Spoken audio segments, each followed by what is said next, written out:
Money. It's something we all think about, strive for, and depend on. But why is it that some people build wealth effortlessly while others struggle, even with the same resources? The answer lies not in math, but in mindset. Morgan Housel's The Psychology of Money reveals the hidden forces shaping our financial decisions and shows us how to develop a healthier relationship with money. This is the story of how I learned to see money not just as a tool, but as a reflection of my values, emotions, and choices. One of the first lessons from the psychology of money that hit me hard was the idea that luck and risk play a much bigger role in financial success than we like to admit. For years, I believed that hard work was the sole driver of wealth. But Housel's insight that success in money often depends on being in the right place at the right time made me question everything I thought I knew.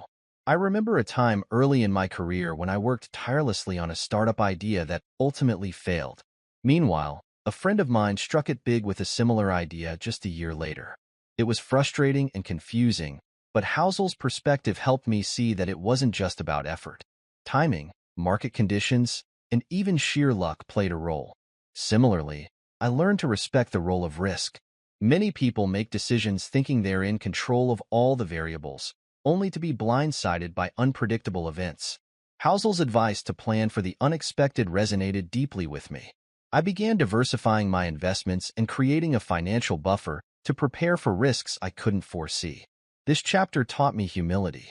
It reminded me that while hard work is essential, acknowledging the influence of luck and risk is equally important in building a sustainable financial life. When I first read about the power of compounding, I was skeptical. Could small, consistent actions really create massive results over time? But Housel's examples, like how Warren Buffett's wealth is largely due to decades of compounding, convinced me to rethink my approach to money. The idea is simple.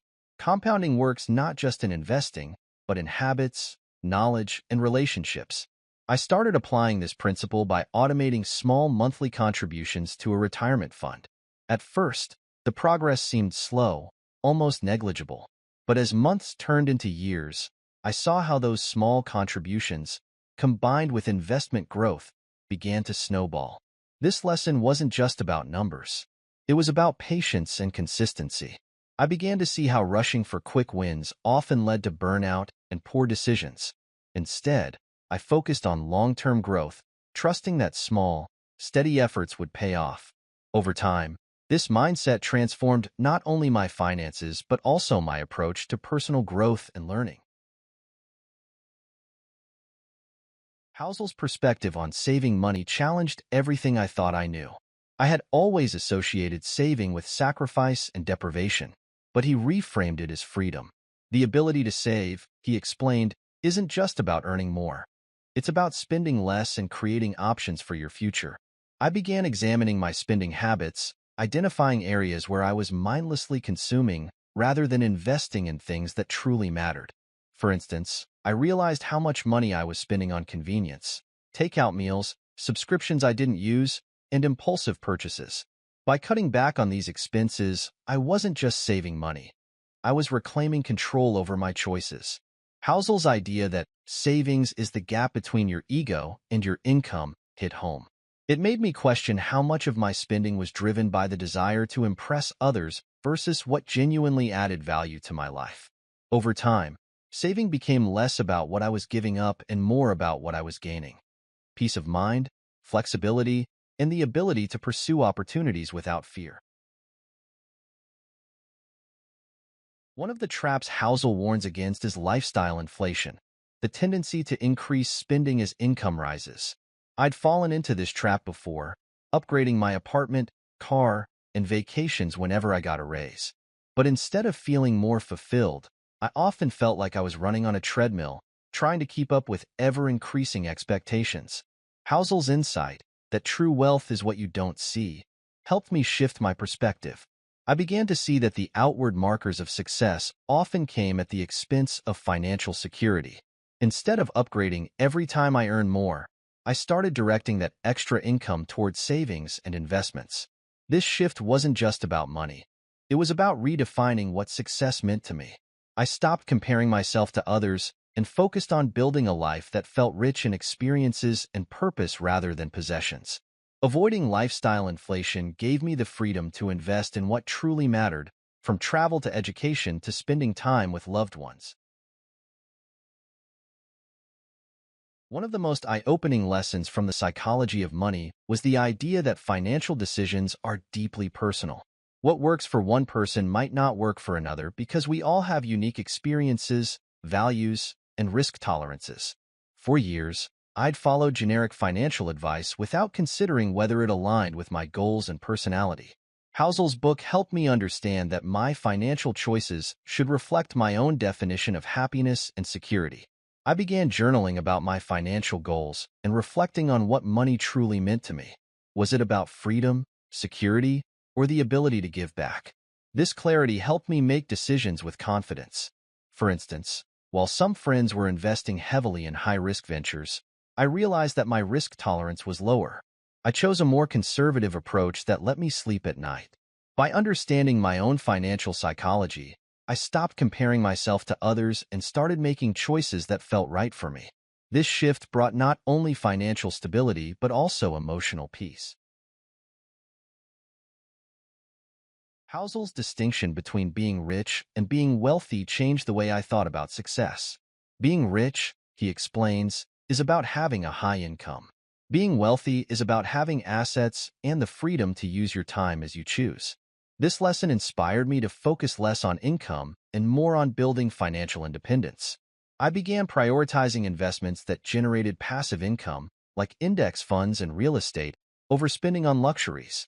I also started valuing time more than money, realizing that true wealth was the ability to spend my days in meaningful ways. This chapter reinforced the idea that wealth isn't just about numbers in a bank account. It's about the freedom to live life on your terms. By focusing on building wealth rather than just earning more, I found a deeper sense of fulfillment and purpose. As I reflect on the psychology of money, I realize that the lessons extend far beyond finances. The book taught me to approach money with humility, patience, and intentionality. It showed me that success isn't about perfection but about making consistent, thoughtful choices over time. The principles I've adopted, respecting luck and risk, embracing compounding, saving mindfully, avoiding lifestyle inflation, and understanding my own financial psychology, have transformed not only my financial life but also my mindset. I no longer see money as a source of stress or comparison, but as a tool to build the life I want. The question I leave you with is this: how can you start reshaping your relationship with money today? Remember, it's not about how much you make, but how you think about and use what you have. The power to create financial freedom lies within your mindset and choices. The more I embraced the lessons from the psychology of money, the more I noticed a ripple effect in other areas of my life.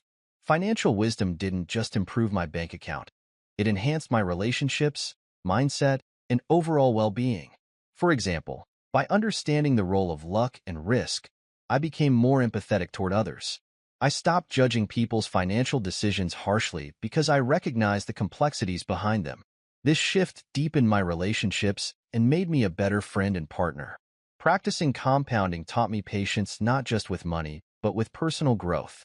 I began applying the principle to my health, focusing on small daily habits like walking and eating balanced meals. Over time, these small actions compounded into noticeable improvements in my energy and well-being. Avoiding lifestyle inflation helped me focus on what truly brought joy and meaning to my life. Instead of chasing material upgrades, I invested in experiences that created lasting memories, like traveling with loved ones or learning new skills. Saving mindfully gave me the freedom to pursue opportunities without fear. Whether it was taking a sabbatical to explore my passions or helping a friend in need, having financial flexibility allowed me to live with intention and generosity. Ultimately, the greatest ripple effect was a sense of peace. Money was no longer a source of stress or comparison. It was a tool that reflected my values and priorities. This newfound clarity extended to every aspect of my life, helping me live more authentically and purposefully. The journey isn't about perfection, but about progress. The lessons from the psychology of money remind us that true wealth isn't just what you have. It's how you use it to create a life that aligns with your values and brings you fulfillment. What steps will you take today to rewrite your relationship with money? Remember, small, consistent actions can lead to extraordinary results.